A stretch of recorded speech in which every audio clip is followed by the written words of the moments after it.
It was a crisp autumn morning in Brooklyn, the kind of day when the air carries the scent of fallen leaves, and the sun casts a golden glow over the streets. Barron Trump was walking down the bustling street of Bay Ridge, a quiet neighborhood he had grown to love. He had always enjoyed the anonymity of the place, where people didn't stop to stare or gossip. To them he was just another face in the crowd. Clad in a simple hoodie and jeans, Barron wasn't looking for attention. He wasn't trying to make a statement. He was simply enjoying a moment of peace. As he walked past familiar storefronts, a pizzeria, a coffee shop, and a corner deli, his eyes were drawn to a small bakery that seemed to glow with the warmth of tradition. Gino's Family Bakery. He hadn't been here in years, but the memories came rushing back. The bakery had been a staple in the neighborhood for decades, and its signature cannoli and fresh loaves of bread were legendary. Barron remembered his mother bringing him here as a child, the comfort of the smell of warm pastries filling the air as they walked through the door. As he stepped closer, however, something felt off.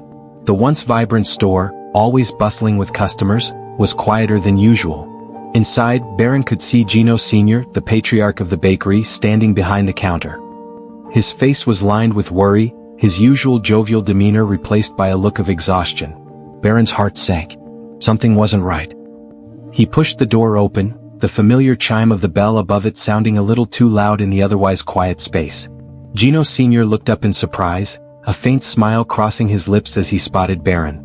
"Barron, my boy." "It's been a while," Gino greeted, his voice warm but tinged with something else, something Barron couldn't quite place. "Hey Gino," Barron replied, offering a small smile. He took a moment to look around. The bakery was still cozy, but the shelves that once held freshly baked goods now seemed sparse. There were fewer customers too. The hum of conversation, once a constant, was replaced by the faint sound of the oven's fan. "How's business?" Barron asked, his voice casual but his eyes scanning the space for any signs of trouble. Gino's smile faded, and he sighed heavily, wiping his hands on his apron. "Business isn't great, Barron. In fact, it's been tough. We've been struggling to keep up. The competition, it's just too much." Barron's brow furrowed. "Competition? From who?" Gino glanced around, almost as if he was checking to see if anyone could hear. "Amazon. They're killing us. People used to come here for fresh bread and for those cannoli you love so much. But now, everyone just orders online. Even people who used to come in for the authentic experience are buying everything from their phones." Barron stood frozen, the weight of Gino's words settling heavily on his shoulders. He had heard of Amazon's impact on small businesses, but to hear it from someone he knew, someone whose bakery had been a fixture in this community for decades, struck him deeply. "But, you've been around for so long, Gino," Barron said, his voice filled with disbelief. "This place means something to the people in this neighborhood." "I know, Barron. I know," Gino said, his voice shaking slightly. "But it's not enough anymore. I've been thinking about closing the doors. We're barely scraping by. We've had to let go of staff and cut back on hours. I don't know what else to do." Barron's heart ached at the thought. Gino's bakery wasn't just a business, it was a piece of the community's soul. The thought of it disappearing was almost too much to bear. There was a long silence between them.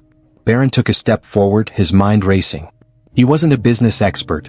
He didn't have the solutions to every problem, especially not when it came to giants like Amazon. But this was different. This was personal.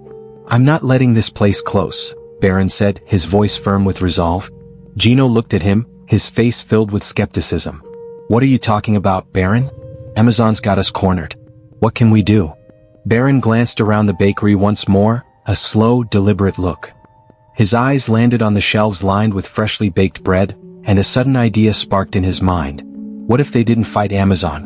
What if they used Amazon's reach to their advantage? "Gino, what if you didn't try to compete with Amazon?" Barron asked, his voice quieter now but filled with urgency. "What if you used it to your advantage?" Gino stared at him, confused. "What do you mean?" Barron's eyes sparkled with determination. "What if you sold your products on Amazon? You can keep the bakery, the charm, the authenticity. But you could also reach people outside of Brooklyn, people who can't come here but still want your cannoli and bread. You could build a brand around that." Gino's expression shifted from confusion to disbelief. "Sell my pastries on Amazon? But that's not how we do things. This bakery is about the experience and the personal touch. How can you replicate that online?" Barron took a deep breath, thinking quickly. "You don't replicate it. You enhance it. You make people feel like they're part of the story. People who buy your products online will feel like they're getting a piece of history, not just a product. You're selling an experience, a tradition, not just a box of pastries. Over the next few days, Barron and Gino met several times, brainstorming ideas to bring the bakery into the digital age. Barron reached out to a few friends in the tech world and had them help Gino's team set up an online store. Gino's son, who had studied graphic design, helped create a sleek, user-friendly website.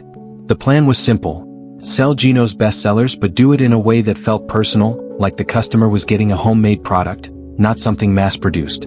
They launched a website featuring Gino's signature items, each with a backstory. Barron insisted they highlight the bakery's rich history and the tradition of family recipes passed down from generation to generation.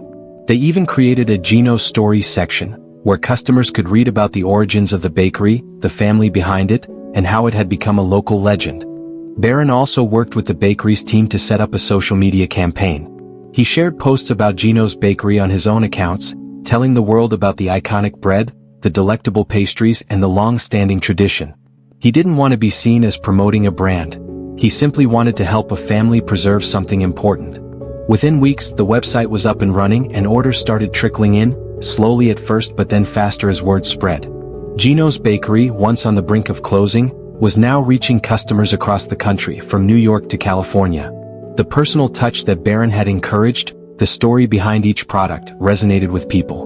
It wasn't just about the food, it was about the experience. Amazon, the very force that had nearly destroyed the bakery, had now become a crucial part of its revival. Gino's products were now available on Amazon, and although it was a competitive marketplace, Barron helped the bakery position itself as an artisanal brand. The bakery's products were priced higher than mass-produced items, but the story behind them made them worth the cost. Gino's bakery had found a new identity. It wasn't just a local institution anymore.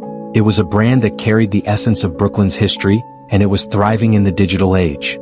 Months passed, and the Gino family watched in awe as their bakery transformed. They were able to hire back the staff they had laid off, expand their operations, and even open a second location. The neighborhood embraced the new online presence, proud to see a local institution flourish in a rapidly changing world. One afternoon, Barron returned to the bakery for a celebratory dinner. The once quiet space was now filled with laughter and the delicious aroma of fresh bread. As Barron sat at the table with the Gino family, Gino Sr. raised a glass. To Barron, Gino said, his voice filled with gratitude, "You didn't just save our bakery. You saved our legacy. We'll be forever grateful for what you've done." Barron smiled softly, his heart swelling with pride. "It wasn't just me. You all did the hard work. I just helped you get the tools you needed." And with that, they all raised their glasses, toasting not just to the survival of a bakery but to the power of tradition, resilience, and the unexpected power of one person's willingness to think outside the box. Barron Trump's unexpected move had saved Gino's bakery from the brink of collapse. By embracing Amazon's reach, he had shown the world that even in a digital age dominated by giants, small businesses could still thrive.